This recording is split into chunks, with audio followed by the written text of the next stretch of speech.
सूचना और लोकसंपर्क विभाग पक्षर फुलबाणी कार्यालय जातीय प्रेस दिवस पालित हो जाइछि। एही कार्यक्रम में मुख्य अतिथि भाव जिलापाल आशीष ईश्वर पाटिल जोग देथिले।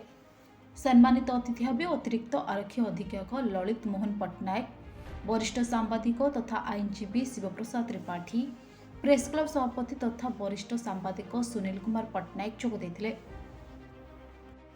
मुख्य वक्ता भाव विशिष्ट सांबादिक अरूप कुमार जेना जोग देथिले। एही अवसर में एक आलोचना चक्र में राष्ट्र गठन में गणमाध्यम भूमिका तहा जनतार स्वर को शाणित करने क्षेत्र में गणमाध्यम मुक्त और निरपेक्ष भूमिका कौन ताहा आलोच्यर विषय रही।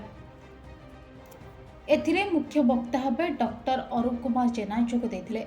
सेपरी सांबादिक शिवप्रसाद त्रिपाठी सांबादिकों सुरक्षा पाई सरकार दृष्टि देवाई वक्तव्य रखिथिले।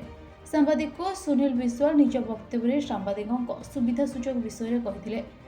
सांबादिक सुनील कुमार पट्टनायक सहरांचल और ग्रामांचल रही सांबादिक मानक सुरक्षा सहायता और सहयोग पाइबारे सुव्यवस्था जोगाइबारे सरकार दृष्टि आकर्षण करने जिलापाल को अवगत कराइथिले।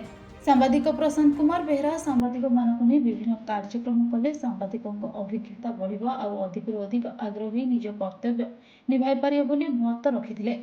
एही कार्यक्रम को सांगठनिक भाव जिला सूचना और लोकसंपर्क अधिकारी प्रभाकर धारणा आयोजन करथिले। एही कार्यक्रम में विभिन्न स्तर में किछि प्रतियोगिता करी प्रतियोगी मानकु कनिष्ठ और वरिष्ठ वर्ग में छात्र छात्री को पुरस्कृत करा।